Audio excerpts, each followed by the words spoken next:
Bonjour, on est le 27 mai 2024. 2024, c'est-à-dire ici on est le lundi 27 mai 2024 avec une météo qui semble, bon, avec un ciel un petit peu couvert. Bon, on n'a pas une forme de luminosité qui pourrait, je veux dire, éclairer l'environnement, on n'a pas ça. Donc comme je vous ai dit, bon, on a quelque chose cette année-ci qui est un petit peu étrange, mais quand il fait chaud, il fait fort chaud, hein. Bon, c'est-à-dire quand il y a 2 jours de soleil, le soleil était, bon, on a une absence, on va dire, l'humidité redescend très bas. Taux d'humidité, voilà, on a un très faible taux d'humidité quand il fait très chaud. Donc les sols s'assèchent très vite au bout de 2 3 jours. Alors, ici je vais voir une vidéo très importante qui est la définition. Attention que ici, bon, j'ai déjà vu pas mal de choses sur les dérivés, mais ici ça va être que la définition de la dérivée.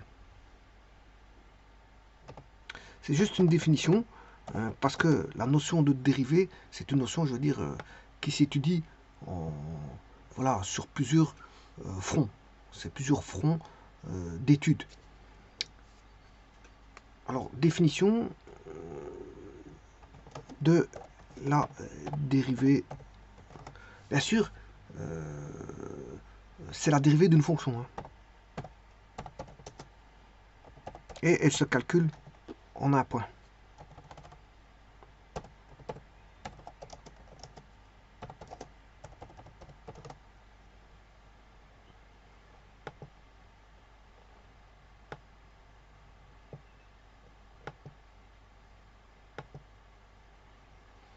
Voilà, donc c'est la dérivée d'une fonction, bien sûr, à deux dimensions, hein. Ici, je vais étudier les fonctions dans le plan, c'est-à-dire y égale f de x. On est dans un plan y égale f de x. On suppose que la fonction existe,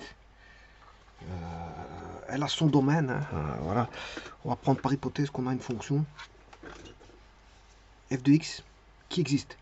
Donc dans ces cas-là, quand on dit qu'elle existe, on dit qu'elle est définie. Alors je dirais même, comme je vais calculer la dérivée en un point, on va dire qu'elle est définie en un point x0.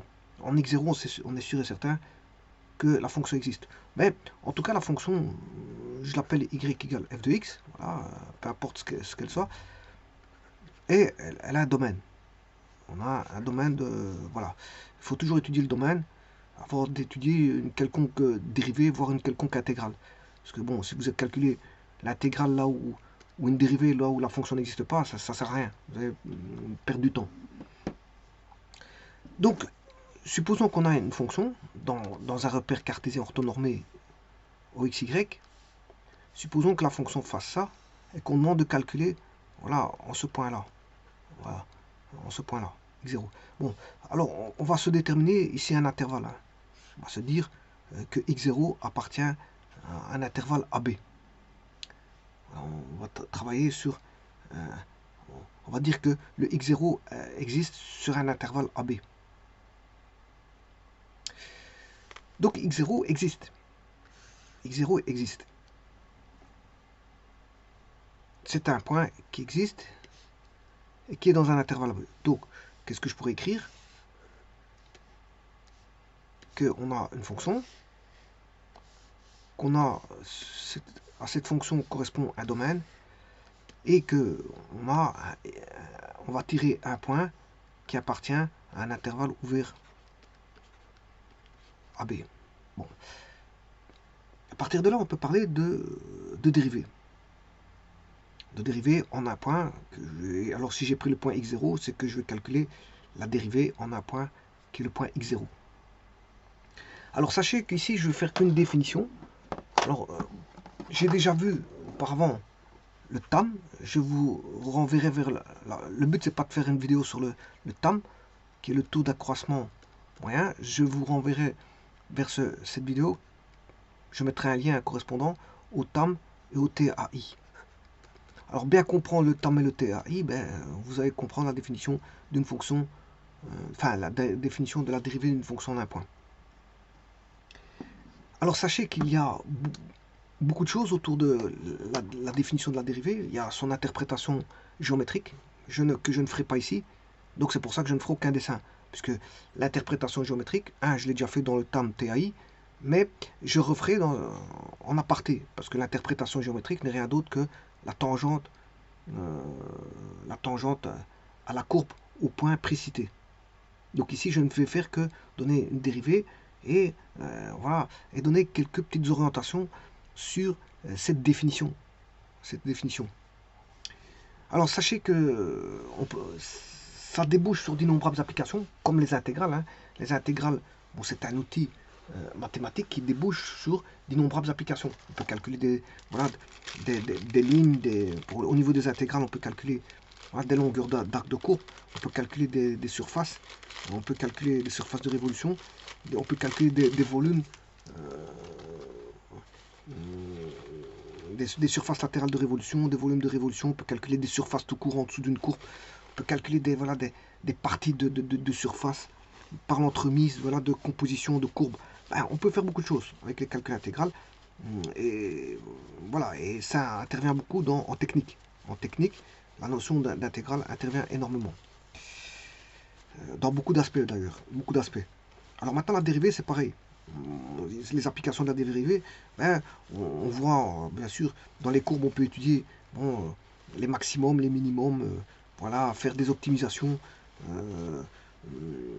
Bref, les outils de dérivée, bon, on les retrouve aussi dans les intégrales, parce qu'il y a les différentiels. Bon, le calcul de dérivée, calcul de différentiel, bon, c'est similaire. Donc, quand on fait du calcul intégral, on se retrouve avec du calcul différentiel. Donc, à un moment donné, on se retrouve avec du calcul différentiel, parce que quand vous posez U, et puis la variable, quand vous posez U, et puis vous recherchez la différentielle de U. Donc, vous faites du calcul différentiel. Donc, vous voyez que intervient dans d'innombrables domaines le calcul de dérivée, différentielle et calcul intégral. Donc, tout ça, ce sont des notions qui sont liées aux fonctions. Tout d'abord, ça c'est une chose, aux fonctions. C'est lié à des fonctions possédant un domaine, et c'est lié, je vais dire, à des limites. Voilà, calcul de limites. Voilà. Alors, où est la limite? Elle n'est pas dans le TAM. Alors le TAM, qu'est-ce que c'est? C'est le taux d'accroissement moyen. Et le TAI, c'est au passage à la limite. Alors pour le TAM, il faut 2 points. Alors pour le TAI, il faut un seul point suffit. D'ailleurs, c'est pour ça que j'ai mis ici x0. Le TAM, c'est quelque chose de grossier. C'est un taux d'accroissement moyen. Alors que le TAI, c'est un taux d'accroissement instantané. C'est en un point bien précis. Donc les 2 points, il y a un des 2 points qui va s'orienter vers un seul point. Et donc on a une définition précise. Voilà. On a un passage à la limite, si vous voulez. Donc on a ici le TAI est un passage à la limite. Donc ici, savoir faire des calculs de dérivés, effectivement, si vous les calculez par leur définition, mais il faut savoir faire du calcul de limite d'office. Donc on demande de bien calculer, de savoir calculer limite. N'importe quelle fonction, qu'elle soit exponentielle, qu'elle soit, je veux dire, d'un autre type. Par exemple, je pense à fonction trigonométrique, fonction goniométrique, fonction, voilà, tous les types de fonctions. Vous devez savoir calculer les limites. Si vous voulez les calculer par la définition que voici, la dérivée d'une fonction en un point. Alors comment appliquer cette définition calcul de dérivée, si vous voulez calculer une dérivée, sans passer par des formules, parce qu'après on passe par des formules. À un moment donné, on établit des listes de formules qu'il faut étudier par cœur et qu'on applique. On applique juste les formules. Mais normalement, avant d'appliquer, savoir appliquer les formules, il faut savoir, voilà, les calculer par le calcul de limite. Par le calcul de limite. Et donc, les définitions, c'est établi les calculs de fonctions, par exemple la dérivée d'une constante, dérivée d'une variable par rapport à elle-même, dérivée d'une somme, tralala, tralala, tout ça c'est lié à la définition que je vais voir ici. Enfin, vous avez intégré cette notion de définition, cette définition, eh bien on pourra calculer n'importe quelle dérivée de n'importe quelle fonction, pour autant que vous sachiez calculer bien sûr les limites, parce que c'est une histoire de limites. Donc les hypothèses, elles sont là. Bon, on a une fonction qui est définie, elle existe. On a un point x0 qui appartient à un intervalle AB. et la dérivée de x, enfin la dérivée de f de x, la dérivée de f de x en x égale 0. Donc je vais écrire la dérivée de f de x en x égale 0 n'est rien d'autre que, et ça s'écrit f' de x égale, alors je rappelle qu'il y a une limite, puisqu'on a affaire à un TAI. Le TAI, bon ici c'est taux d'accroissement instantané, c'est un, voilà, c'est un calcul de limite. On passe à la limite ici. Voilà, donc c'est une limite. Quand on passe à la limite, voilà, il y a besoin que d'un point, c'est x0. Donc la limite, quand x bien sûr tend vers x0, de f de x0 plus h moins f de x0 sur... Alors ça, si vous voulez voir au niveau géométrique, je ne suis pas obligé de le faire ici parce que je montrerai l'interprétation géométrique. Là, vous avez une fonction sur un intervalle A, B. Ouais, la meilleure pour faire une interprétation géométrique, c'est bien courber la courbe. Il faut bien la courber.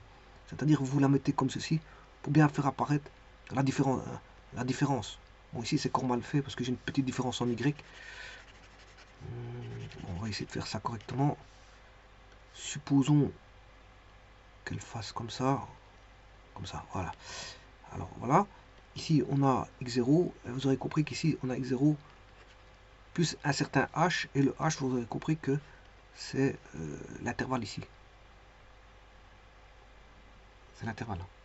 Alors bien sûr, le h appartient à R. Voilà, le h appartient à R. Alors je peux avoir un intervalle positif, je peux avoir un intervalle négatif. C'est ça que ça veut dire, le h appartient à R. Alors si le h vaut 0, il n'y a pas d'intervalle du tout. Pas d'intervalle du tout.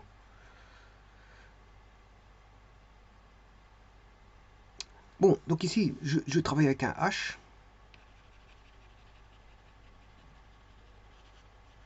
Un intervalle h. Donc je vais écrire que h tend vers 0.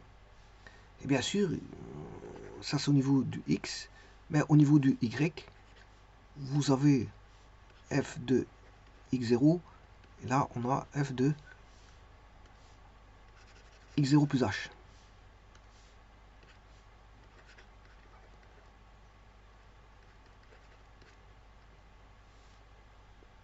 Voilà, donc ces deux points-là sont très importants.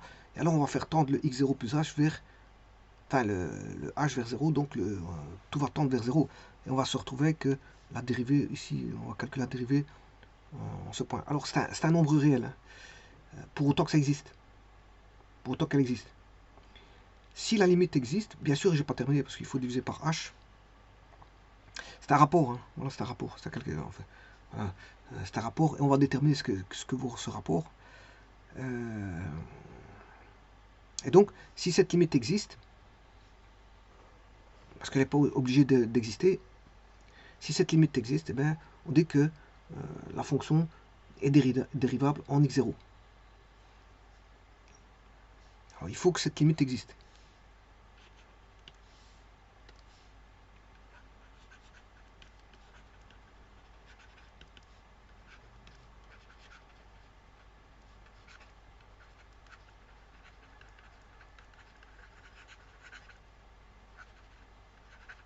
Voilà. Donc si vous calculez, vous avez alors certains écriront aussi dérivé comme ceci, à pas confondre avec différentiel. Hein. Ça c'est dérivé, parce qu'une différentiel c'est petit d. Et grand D c'est dérivé. Certains peuvent les cours l'écrire comme ça. À la place de mettre un prime, bon, ils vont écrire ceci. Voilà, bon, on peut écrire comme ceci. On met un symbole pour le dérivé qui est un grand D, alors que différentiel c'est petit d.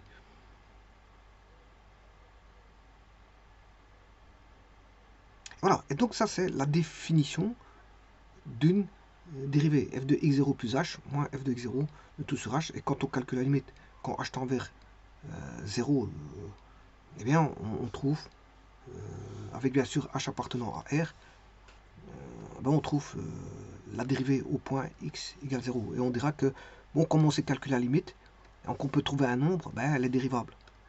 On peut calculer la dérivée. Quand on peut calculer la dérivée, c'est qu'elle est dérivable, tout simplement. Alors maintenant, quelques petites considérations par rapport à ça.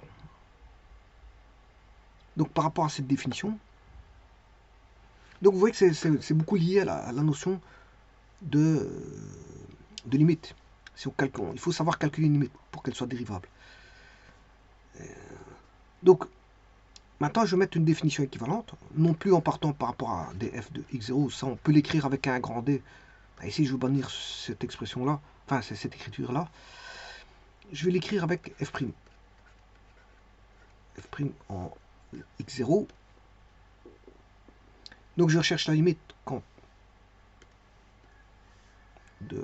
en x0. La limite quand x tend vers... Donc quand je dis h tendant vers 0, de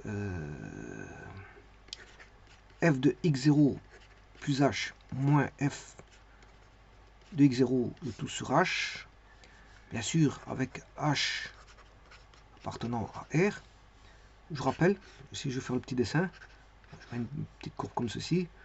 Là, on a, bien sûr, c'est par rapport à un intervalle AB. Hein, le x0 appartient à un intervalle AB.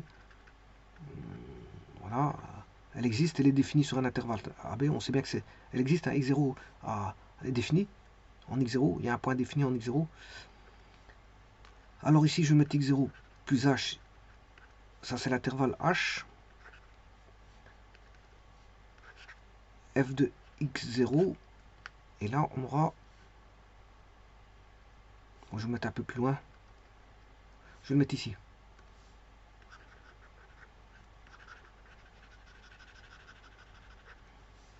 Donc, ça c'est le x0, et ceci c'est le x0 plus h. Et donc, ceci, ce sera h.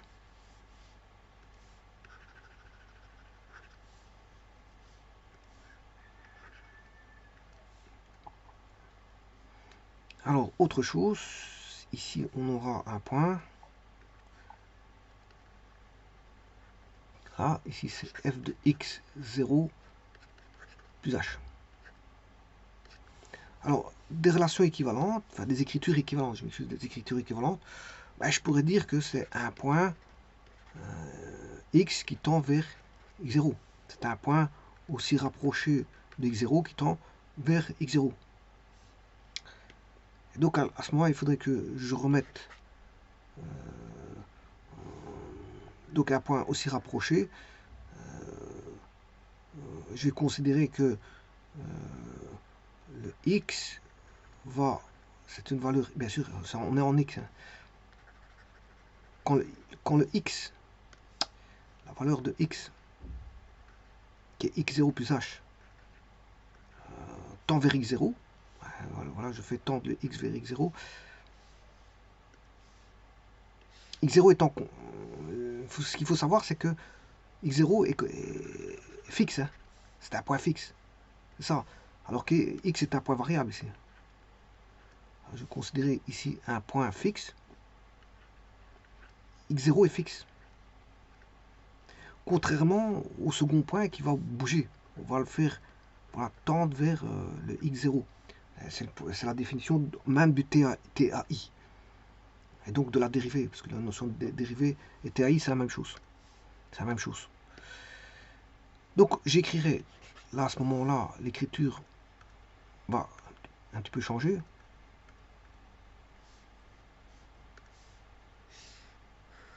Il faut le remettre à la sauce avec le x et x0.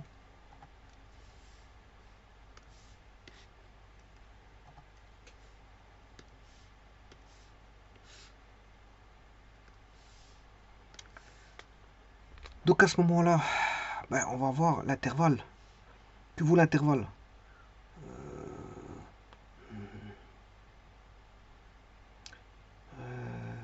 Si je fais x Le h, pour avoir le h, c'est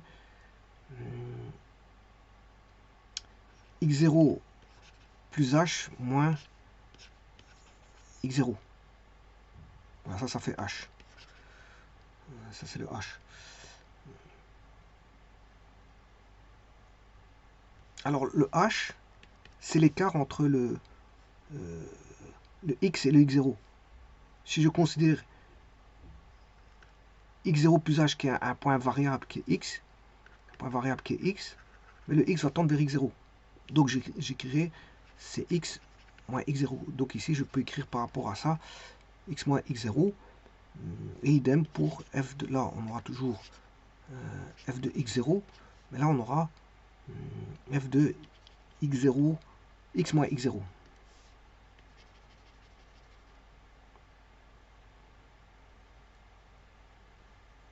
Non, ici c'est f de x. Parce que f de x plus h, c'est f de x.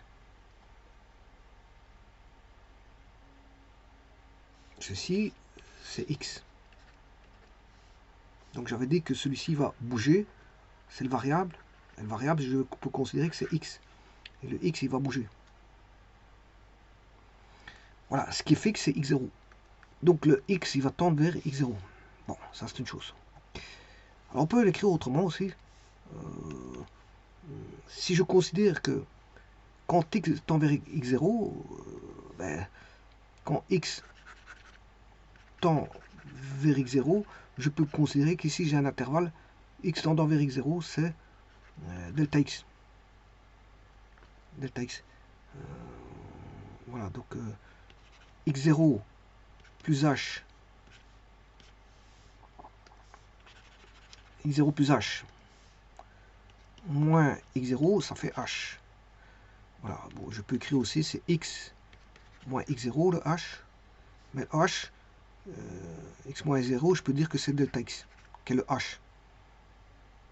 Je peux considérer que c'est le h.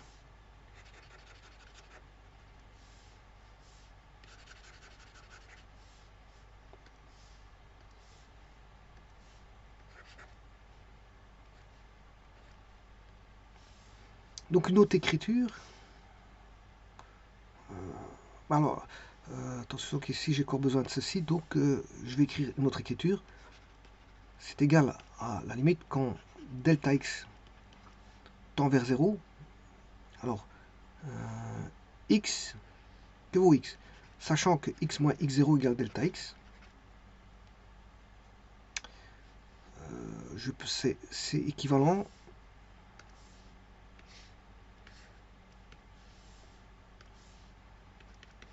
à d'écrire x moins delta x égale x0. Donc x0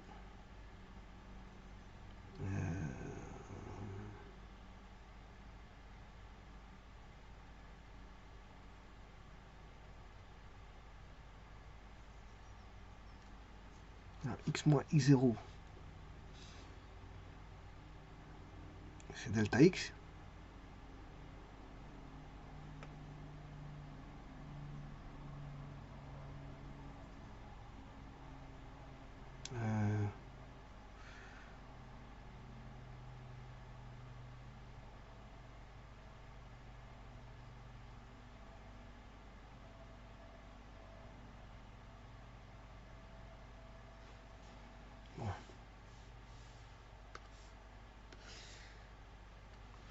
Je regarde un petit instant. Je réfléchis 2 secondes.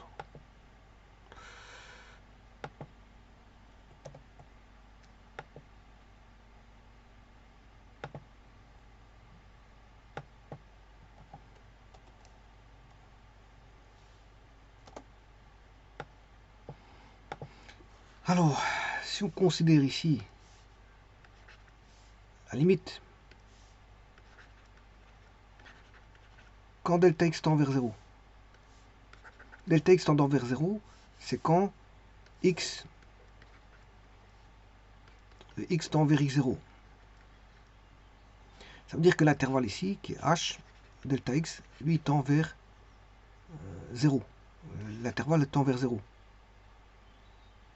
Voilà, l'intervalle, il devient de plus en plus petit. delta x il est comme ceci, puis il devient comme ceci, puis l'intervalle jusqu'au point, et quand il arrive en x0, voilà, il a eu sa tendance. Bon, mais le tout c'est de réécrire. Comment peut-on écrire le h? Le h c'est déjà delta x.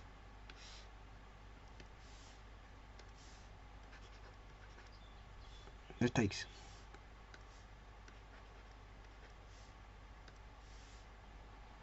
Alors ici je pourrais écrire que c'est par rapport à delta x, c'est f de x0 plus delta x, je remplace h par delta x, moins f de x0.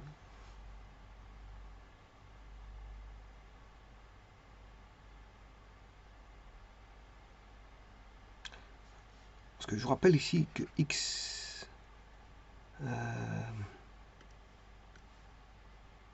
x moins x0 c'est delta x. X moins x0 égale delta x. Donc je peux écrire que x égale x0 plus delta x.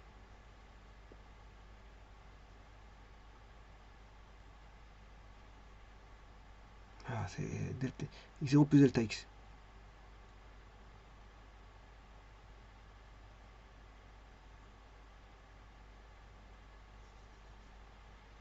Donc le x que vous voyez ici, c'est x0 plus delta x. Ou de toute façon, ici on sait bien que h c'est delta x. Donc c'est x0 plus delta x. Donc dans tous les cas de figure, c'est x0 plus delta x. Voilà, et ça c'est la dérivée en un point f' de x0. Tout ça c'est les mêmes écritures. C'est f' de en x0.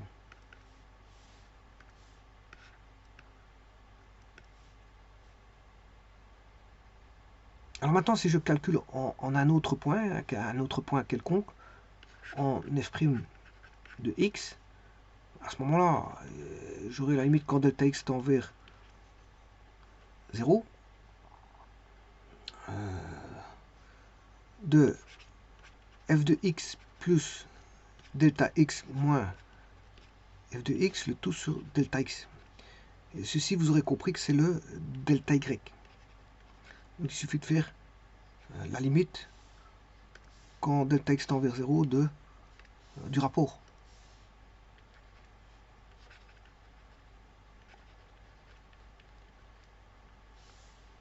Et si cette limite existe, bien sûr, on a le nombre dérivé. Voilà, tout est dit ici.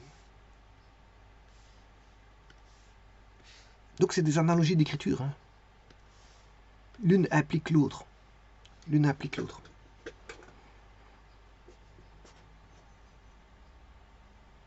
Alors, f' de x est en un point quelconque. Hein. C'est la dérivée en un point quelconque.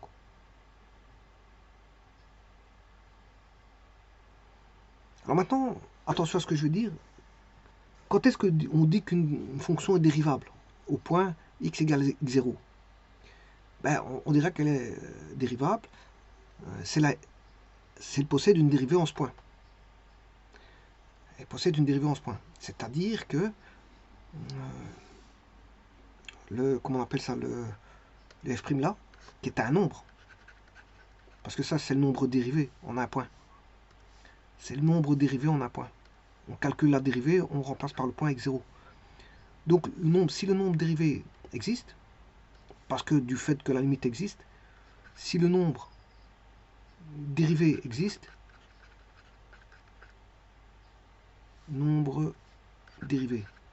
Si le nombre dérivé existe, au travers du calcul de limite, vous avez réussi à calculer la limite, et vous trouvez un nombre, ça veut dire que la fonction est dérivable. Ça veut dire que ce nombre appartient à R, bien sûr. Donc, en d'autres termes, si un nombre, on va dire qu'une fonction est dérivable au point x égale 0, x égale x0, si elle a une dérivée en ce point, c'est-à-dire que, bien sûr, f' de x0 appartient à R, c'est-à-dire qu'il existe. C'est-à-dire que le nombre existe. Une dérivée existe que si sa limite existe, au point considéré par rapport à la variation delta y sur delta x. Voilà, ça c'est une première considération. Bon, maintenant une seconde considération, bah, bon, ça je peux le faire dans une vidéo à part. Ça suffira avec ceci pour ne pas faire trop de mélange. Vous avez des personnes qui veulent comprendre la dérivée. Je verrai la notion de dérivée à droite et dérivée à gauche. Voilà. Je vous remercie.